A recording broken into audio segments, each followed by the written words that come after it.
All right. Now I have to stop that because if I play it for too long, I'll get like a copyright strike on this channel. So maybe I'll put on some new background music, but I haven't chosen it yet. But let's see what I come up with. Hopefully it'll match the vibe. All right. So, hi. How's it going? It's been a while and I hope that you're well. Thank you for tuning in and watching this video. So, I made a video a while back about JFK getting assassinated by the guy in the front seat. It actually lines up deliciously. And ever since then, I've had this feeling like this is a wave that comes through me every so often where I'm just like, I want to do more of these live action videos. I've tried doing it on the Spirit Science channel, but it doesn't ever really feel right to put myself there so much because it's always just been an animation channel, you know? And making live action videos, like some people are like, hey, it's great to see you.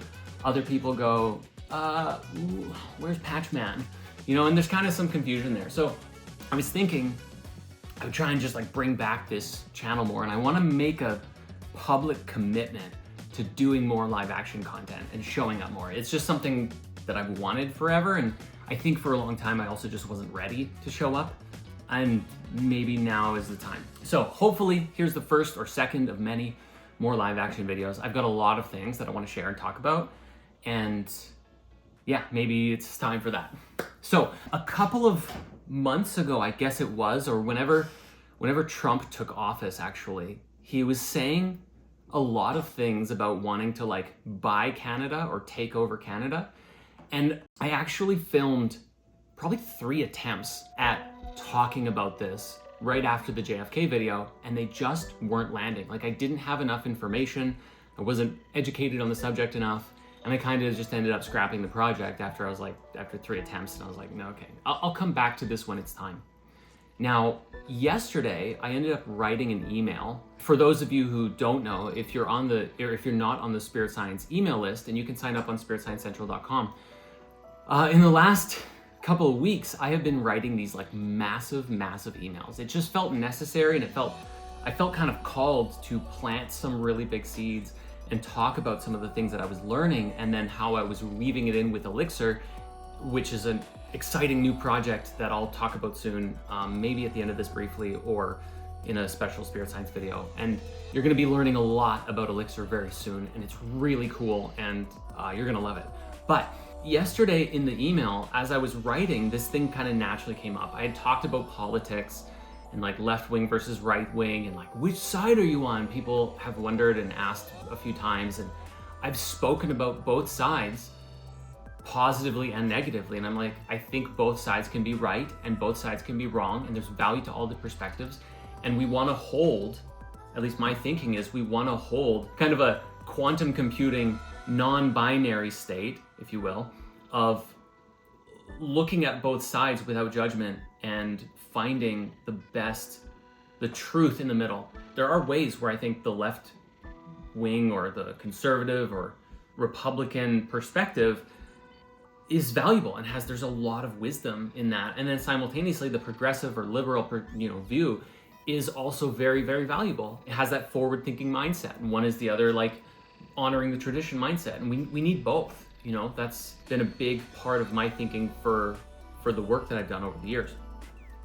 But so I wrote about that, and then the next day, or a few days later, I wrote a follow-up, and I ended up just naturally weaving in the conversation about Trump buying Canada and looking at this bigger picture. Because there's a conversation that doesn't appear in the mainstream news. Like they talk about like, Trump could buy Canada, and do we want that? And Canada's like, no. And end of story. But there's like a bigger picture that doesn't usually get talked about. And it was on my mind 3 months ago, and I was like, there's this whole thing about Canada kind of being more unified. We're much less divisive than it is in the States, and sometimes it feels like Canada is just like, we're like America's hat, and we're looking at the everything in the politics and the dramas that go on down there, and we're just like, I referenced the Michael Jackson eating popcorn meme, just like, yeah, this is fun. But also, you know, and it's not to say that it's just all fun and games. You know, we're present to the drama and the severity and the seriousness, and we generally, at least what I view is like, we look at the things that are happening in the world with care, at least to some degree, you know, and I know everyone's in their own world and not everyone cares, and that's completely fine, but that's sort of the overall view. See, one of the things that makes Canada very interesting, and I think that this perspective is lost sometimes with just how prevalent and strong the US view of the world is, you know, and kind of, no offense, Americans, you know, there's kind of this prevalent feeling of like, we're the best and nobody's better and everyone wants to be like us. But honestly, that's like not entirely the case. Like when I went to Switzerland when I was in high school, and I went to Japan too, they actually told us like, you need to wear a Canada pin on your chest or on your shirt or, you know, jacket, because a lot of the world does not like the Americans, and or at least that one aspect of it. And if you just show up without a pin, they assume you're American and they're going to discriminate against you. And I was like, whoa, that's pretty heavy. But it's true, you know, showing that you're a Canadian. Maybe Americans, you can even do this. Wear a Canada pin if you go travel, you might be treated better. But that's not to say that there's anything wrong with America. And I mean, maybe there's problems everywhere, but I'm not saying that to discriminate either. It's just an observation about the way that things kind of have become, you know? And so when Canada voted Liberal in the last election up here, I saw a lot of material or comment or contents from especially right-wing or Republican people in the States, like Ben Shapiro or Matt Walsh or Jordan Peterson. You know, I'm referencing the Daily Wire people, but there's others. Oh gosh, there's a guy, I forget his name. It doesn't really matter. But there's a lot of this content. I know Jordan Peterson also is Canadian, but there's a lot of this content of like, oh, Canada has chosen so terribly. They went in the wrong direction. Canada's going downhill fast. And I'm like, guys, I think you need to take a deep breath. Canada feels pretty stable, you know, as far as who we are, what we stand for, what we represent. Of course, we're not all, you know, we're not all happy, and it's not perfect, but there are some systems in place and some ways of thinking because we're a collective, unified country. And that's a big deal. That's a really big deal. Like, it allows us to do things across the board and across the nation that America has struggled with for a long time. And one example I gave in these emails was cannabis. Like, forever and ever, since the early 1900s, cannabis has been regarded as a you know, death-causing poison plant trap that you absolutely should not ever have, and it's bad for you and makes you go crazy. It's the devil's weed, you know, or whatever. And it got all this stigma and kind of, you know, bad energy around it. And then in the 60s and 70s, everything got locked down and shut down, and it's illegal and it's bad, and there's all this propaganda about it, but that's not true. You know, I don't have to go into all the details, but like they did these terrible science experiments where they like suffocated monkeys with weed. And then the monkeys got sick, of course, because they're not getting any air, and they're getting too high. And then the scientists are like, well, clearly cannabis is bad for you. And it's like, try giving the monkey a single hit and see what happens, you know? And maybe they did that, but they didn't publish those findings.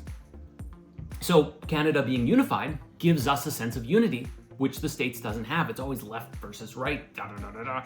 You know, whoever's in office, the other side is upset about it. You know, I've seen that. Like, I've met people who are like avid Trump supporters, and other people who are like, you know, I can't believe he's president, oh my God. And it drives them inside to a sense of disparity, you know, or overwhelming pride on the other side. And neither of those are conducive to a clear heart and a calm mind and a stable reality field, if you will, or a stable reality. And, you know, the closing subject on this is like, Trudeau, when he first came into office, he was very popular, you know, and over time that changed a lot. And I think there was a lot of pressure on him, and he kind of became a bit of a dogmatic dictator kind of guy. But early on in his, prime ministership, I don't know. Either way, in his leadership, one of the things that he did was he was just like, cannabis is legal across the board.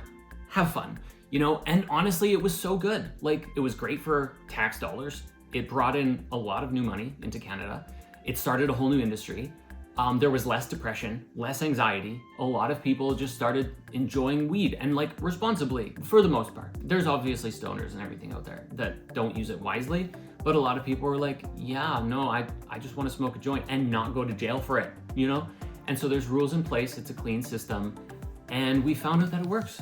And going back to the core subject, and then the main core subject is, this is what makes Canada, I think, a very unique place, is we are a more unified country. And even though there is a left versus right and people vote differently and whatnot, we have sort of a collective unity about us that makes us very different.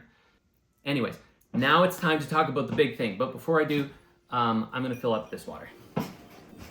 Okay. So, in the news, of course, as you probably know, big topic of conversation in the last couple months, although dying down a little bit now, but still relevant and relative, is could Trump buy or annex Canada and take it over? Now, in the news, their perspective is always so limited or like surface level. You know, I've read a bunch of articles about this, and I talked to Chadley, my name for ChatGPT. I talked to Chadley about it and tried to get a clear picture of like, could this happen? What would it look like? How would this work? Is this what's needed? You know, and obviously the whole general vibe is like, no, never gonna happen, cancel clear.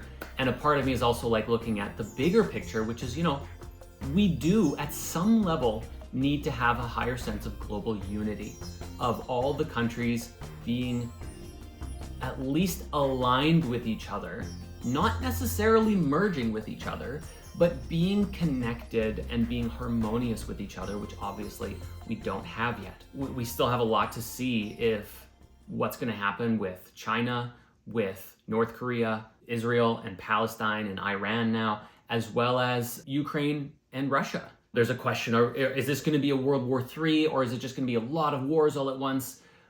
You know, that's kind of what it looks like. And we'll see what happens with China as well, because there's some tension there. And there's this amazing video, I have to mention, there's an amazing video called Preparing, or I think it's called Preparing for a New World Order by Ray Dalio.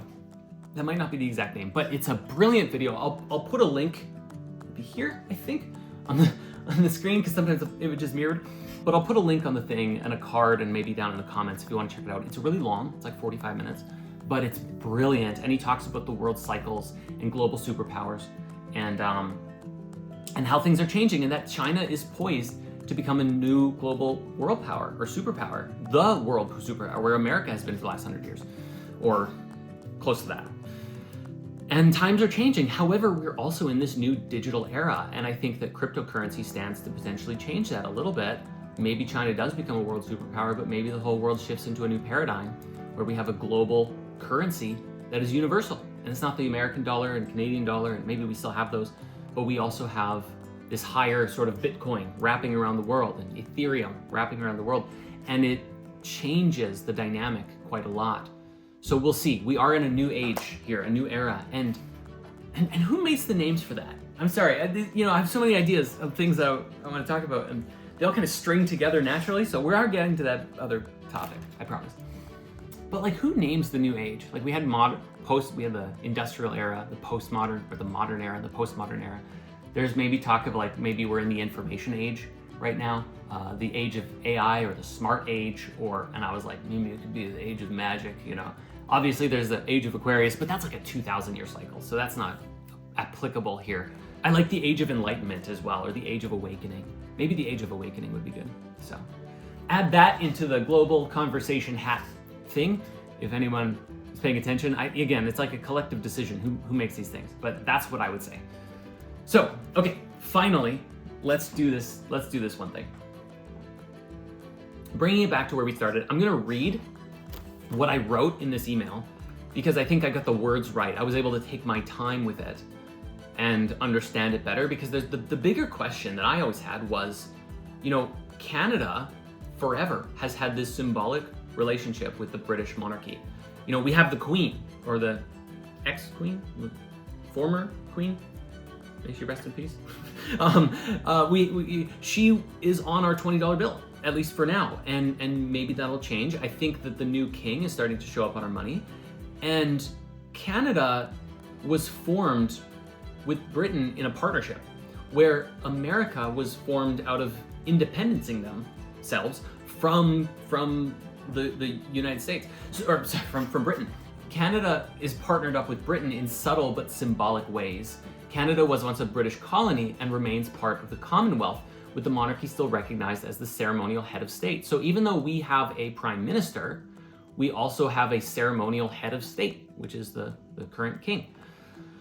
And of course, Canada has its own parliamentary system, and Britain is not running the show. We are our own country, but I'm kind of repeating myself because I've said some of these, but the email reads, Canada was formed in partnership, whereas the US was formed out of cutting those ties. But okay, so moving down from there, where is it? Here we go. What would actually happen? This is the conversation I want to see on the news. I want to see people talking about this, and they seem to avoid it. And I don't know if it's just narrow-minded thinking or short-sighted thinking, or I don't know, or they're just talking about what's on the surface. But what would happen if America bought or took over Canada? What would happen to the relationship, the symbolic relationship with Britain? Would the United States suddenly find itself absorbing not just a country, but a constitutional structure rooted in Commonwealth law and royal tradition? Would that mean revisiting the very foundations of American identity, rewriting the Declaration of Independence, or somehow justifying a merger with the very monarchy it once rebelled against? Or would the US attempt to override that heritage altogether, asserting dominance and dissolving Canada's symbolic allegiance to the crown? Again, this has been all over the news, but the news is so, the news is so boring and small-minded. They never ask these kinds of questions. I think there's a big piece in here, which we talked about in an early episode of Spirit Science, which has to do with the evolution of countries in the same way that people evolve through the chakras. A new country will start with survival. As a new baby, we'll start with survival and then move up into the sacral and the solar plexus. So feeling, which is both sexual, but it's also emotional. And then the solar plexus, which is will and asserting its dominance and will.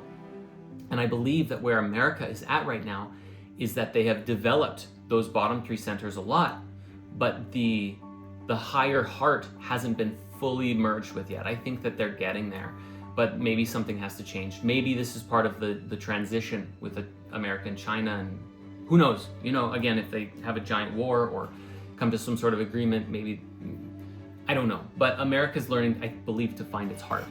And that's a wonderful thing. And a lot of people there have found their heart and are moving into that. So it's more of a collective journey up. Some people are already there and up at the crown and up in the higher centers. And some of the collective consciousness is still in the lower centers, and that's still moving. It's still transitioning, which is beautiful. And I think with all of these older countries, especially overseas, in Europe and in maybe in Japan and other places, just places that have been around for hundreds or thousands of years longer, they have already gone through that to some degree and have more of a sense of deeper unity and spirituality. Like India is so old and has so much tradition. It's a really, really beautiful place, and they have this deep spiritual connection that is not really understood so well in other parts of the world. And simultaneously, in places like that, they do look at America and the progressive higher technological advancements, and they're like, yeah, we like that too. So a lot of these other countries like India are like restarting at the root, still having the crown, but they're starting a new pathway, And if you've never seen any of those like Indian, what are they called? Like the Indian movies that are like super campy and cheesy, but also like ridiculously good.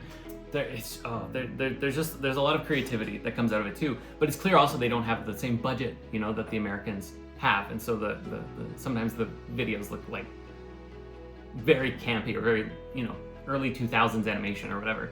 But it's great. It's really great.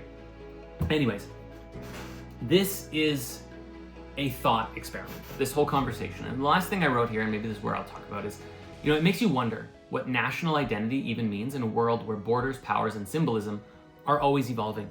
If we think about what this world could look like in 1,000 years, I would like to think that we probably get to a type 1 civilization, which actually, let me just get this really quickly. I'll pull it up.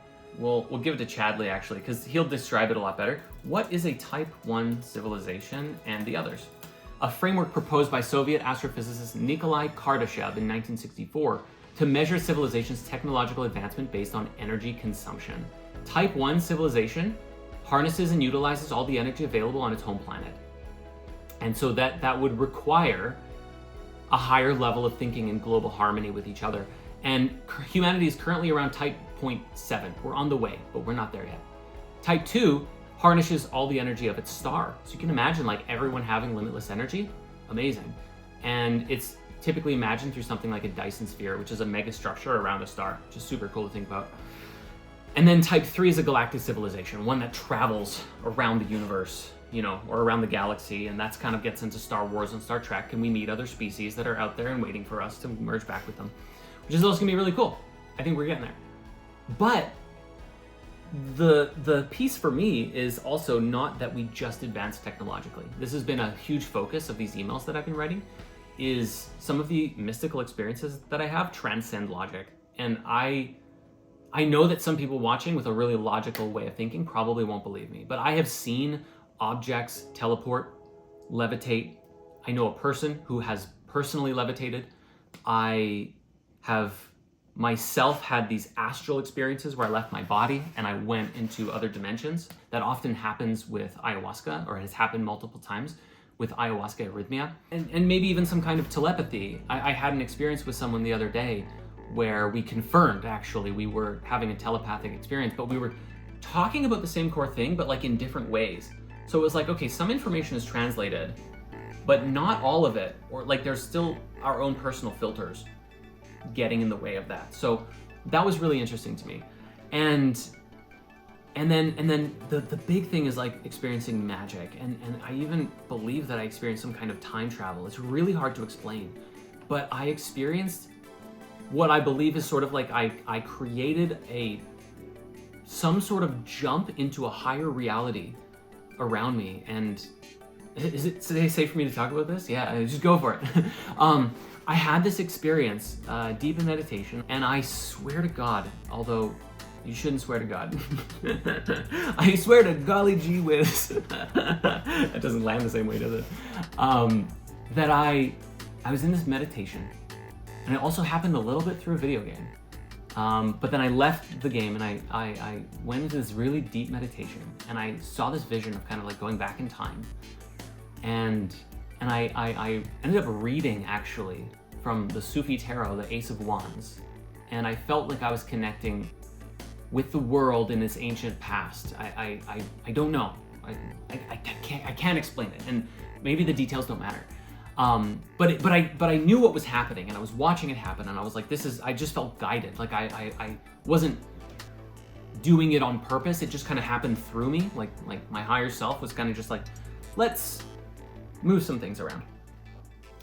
And later on, I went for a walk, and I had to do a double take. I had to walk twice around the block because the houses on my block had all changed.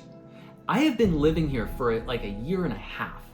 I have walked around this block in this area hundreds of times. And I was walking around going like, oh my God, this is like a serious Mandela Effect. What is happening? Like, I was amazed. I had to go around twice, and then for weeks I was like, this is still here. I'm not just tripping, you know? Fruit fly. I'm not just tripping. Like, I got sober because I had been working with the man. Did I get him? No. He'll be back. I had been working with Mana, so I was like, am I just high? I don't know. Let me just land the plane and go for another walk, and the next day, I'm like, no, this is fun. This is different.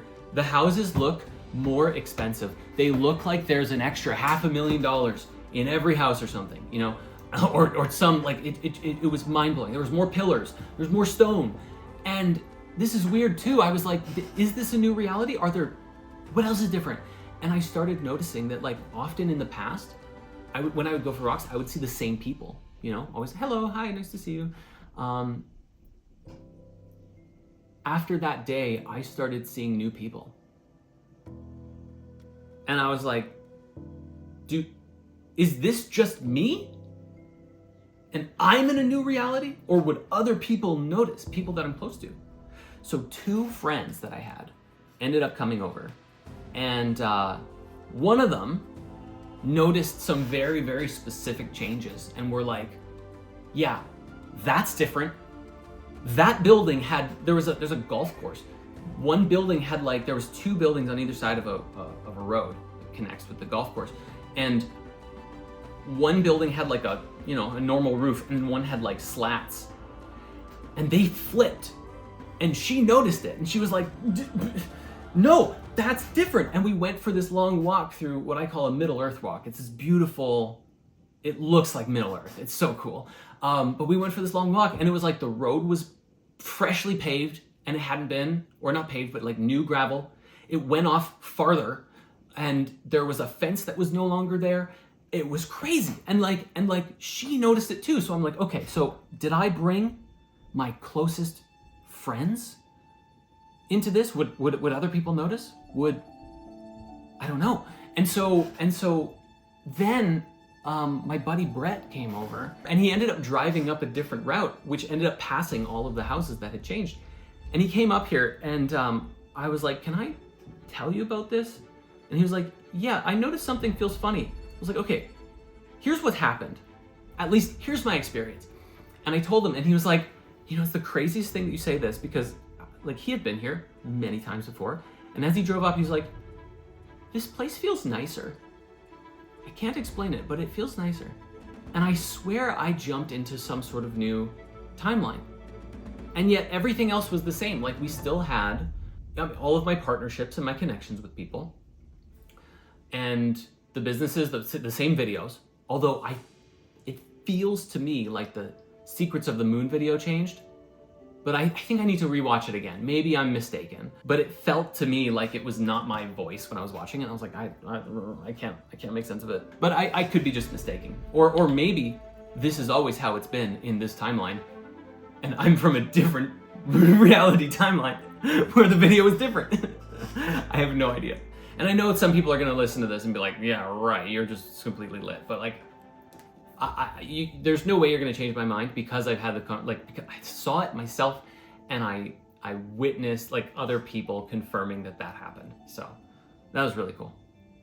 Anyways, I need more water.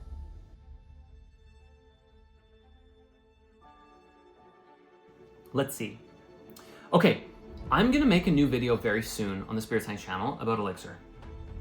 Many people don't know about it, but if you have been reading the emails, you're probably starting to get some ideas.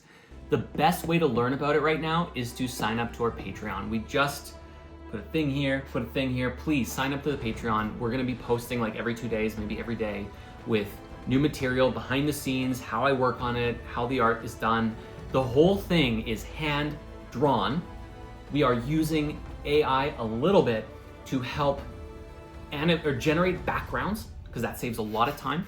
And then we generate storyboard scenes that then we trace to get the characters consistent, because that's just hard. And it takes a lot of time if we have to manually draw everything, and then the proportions don't look right, and you can see that in the original Elixir or Exile animations. They're messy.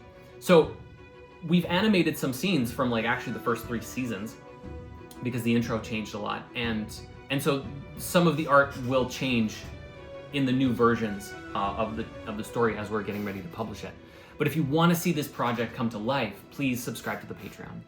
With that, the emails, if you're not on the email list and you want to check them out, go to spiritsciencecentral.com, sign up to the email list, and every so often I'll probably send some more giant email stories. I have to slow down now with them because I've got a lot of other things to be doing. And I guess the other thing is, if you have been on the email list, I feel compelled to mention that, there's just a lot of energy going into this. And I would take a lot of time, and I would often go through it a few times. But oftentimes I would write things in it. You might catch this if you're going through the old emails. You might catch things that you're like, that doesn't make sense, or that doesn't land, or why was this like this? And sometimes I'm just moving very, very quickly. I originally was muscle testing every line. Should this be bolded? Should I change the color? What emoji is best? This one? this one, that one. Okay. And then make this bigger. And is this the right size? You know, and it just took me forever because I was really focused on like getting the energy right and just having a lot of fun with it, you know, because they're fun to read. There's folding colors, changing size, emojis everywhere. And, but sometimes I would just be like, I'd get an idea and then I'd be like, I don't know how to close this. And I just copy the section, give it to ChatGPT and say, hey, finish this for me. And then he would come up with, you know, 3, 4, 5 lines or a sentence, and then he would bold things and he would add emojis, and sometimes I just grab it and just throw it in there. So there are some parts where you can probably tell, like, oh, that was written by AI, or closely, and then I would edit it or whatever. But yeah, sometimes I think things have slipped through the cracks. Like I learned I evolved my thinking, and now I don't have to muscle test every little thing, but still sometimes things slip through there, and I send the email, and then afterwards I go, I should have said it this way, or like that shouldn't have been in there, or whatever, you know? And you know, part of my email before was like, I know that sometimes maybe I come off, I don't know, people have expressed a lot of different things about me, you know, and some of them have been really, really just so much praise, and some of it really, really critical. And for a long time, I took the critical ones so much more to heart, and the attacks and stuff, you know. I'm sure maybe we're all familiar with that in some way, shape, or form, but, you know, I'm a human, and I'm figuring things out too, and I'm making mistakes, and I'm learning, and I'm doing my best. And sometimes I have big upswings, and I'm doing really well, and other times I have really, really bad days. And I had a really bad day not too long ago. I woke up at like midnight or 1 a.m, and I looked like the worst monster beast thing that I'd ever. I looked so terrible, and I instead of like taking care of myself, I just kind of like was like, well, this is what I look like now. And I had a bad couple of days, but I got it sorted out, and I feel better now, and everything's fine. And you know, we all go through that. So I just, you know, it's like for anybody watching Spirit Science or just looking at me being like, wow, he seems like he's got it all together. I'm like, no, you don't really know. But I'm doing my best, just like all of us. And we're all in this journey together, and I'm really grateful to share in this journey with you. Yeah. For us. No, with you. Okay. I think that's everything. So without further ado, I'm gonna go turn off this camera, edit this thing, and I'll see you soon. Hopefully we'll talk about some more fun stuff. All right.